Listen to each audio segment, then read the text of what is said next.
As far as what we are hearing, the National Guard, first of all, it's illegal, unconstitutional, it's dangerous, it's wrong. This is not about deportation. This is not about safety for this president. This is about authoritarianism.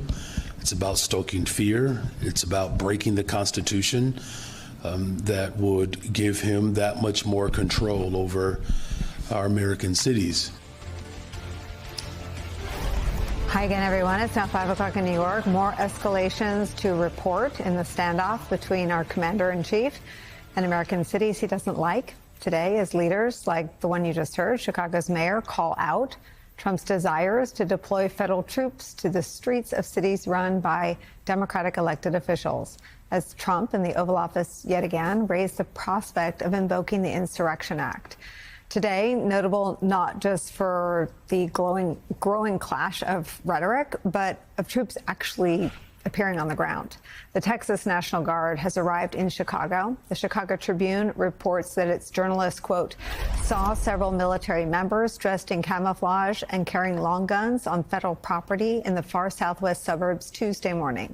Soldiers who had T patches on their arms identical to the one shown in a picture tweeted by Texas Governor Greg Abbott on Monday could be seen walking in and out of mobile sleeping units on the site, end quote.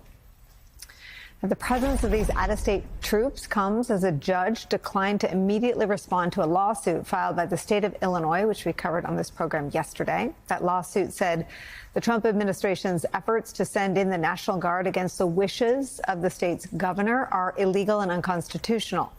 The judge in this case, U.S. District Judge April Perry, said she needed time to go through the government's response to the suit and scheduled a hearing for Thursday, giving Trump and his allies a small window of time to send troops into the Windy City, an opportunity they are seizing upon.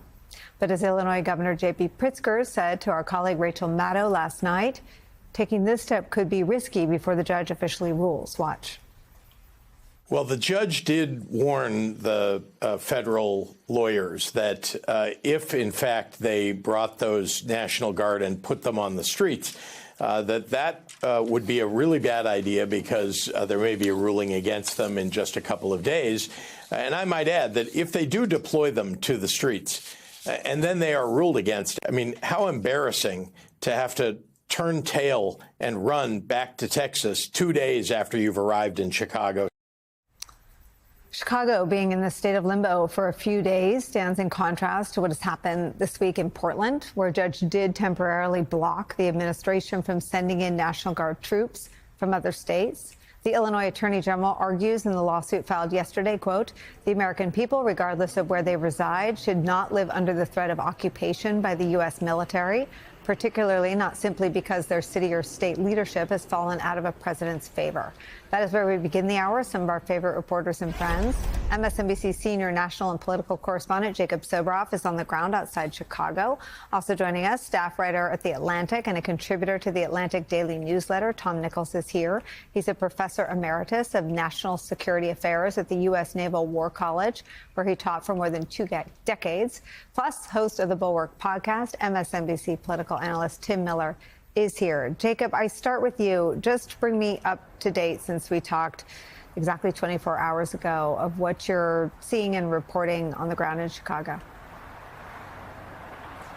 Well, as you said, Nicole, you know, the big development of the day is that the National Guard from Texas is now here. But I think that the point that I believe everyone needs to understand and that is crucially important for us to make is the reason they're here is because the President of the United States and his allies are calling this city and Cook County and the surrounding areas essentially lawless. The situation is out of control. It requires the National Guard to put down and protect not only the federal agents here, but widespread violence across this city.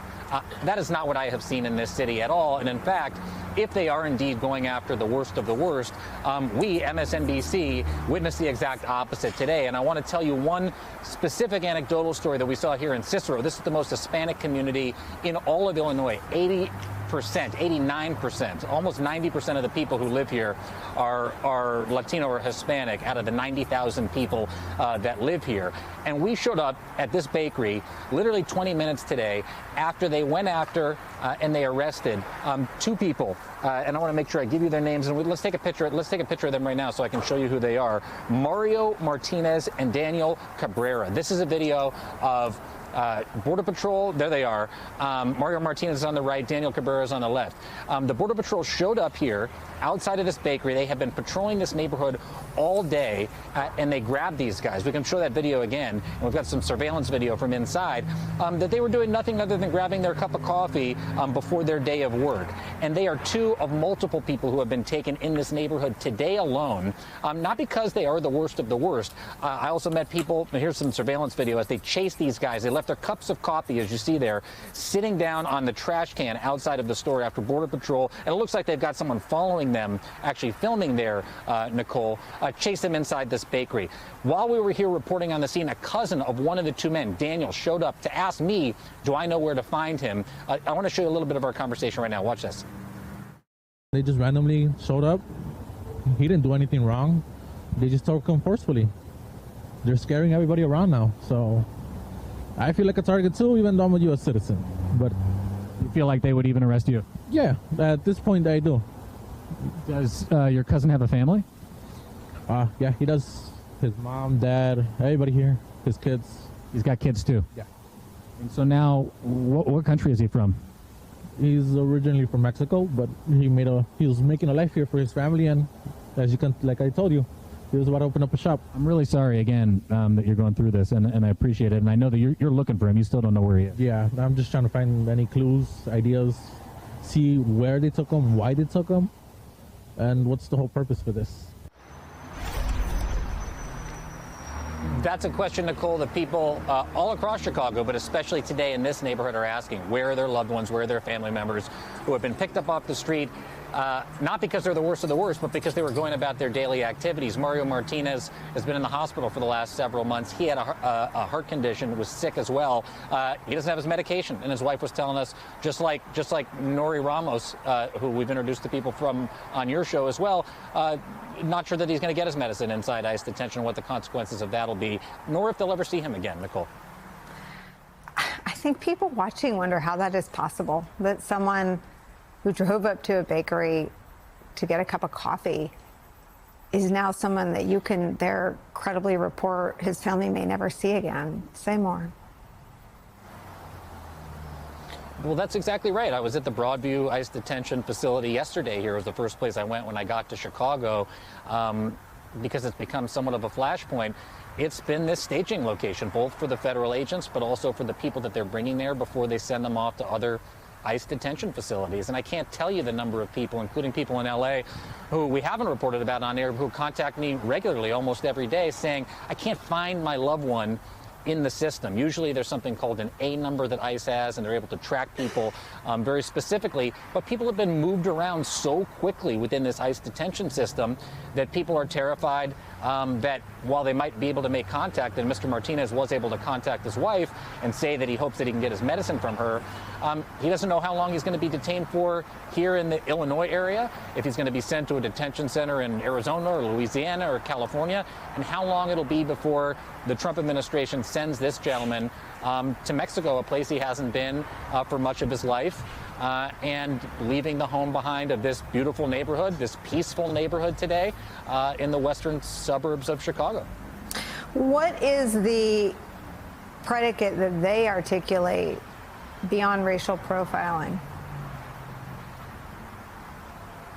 It's such an important question as well. Governor Pritzker said to Rachel, I thought it was the most fascinating part of the interview last night, about why they are operating in the Chicago area. They are allowed to operate within 100 miles of the U.S. border by statute. But obviously Chicago is not within 100 miles of the northern border to Canada. They are saying they are operating here because Lake Michigan is the border with Canada.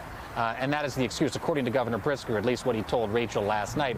So they're saying they have full reign to drive around as if they are on the southwest border or in a border community on the northern border, to look for people who are undocumented in day-to-day activities. We heard what Greg Bavino said to the local reporter here in Chicago, and I'm paraphrasing, but he essentially said, we can look for people based on their looks, and they may not be looking like you. The reporter was white or Caucasian.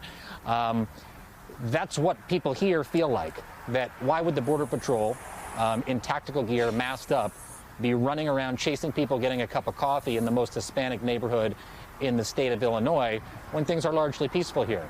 Why would an elderly woman around the corner from here around the same time be picked up as she walked down the street?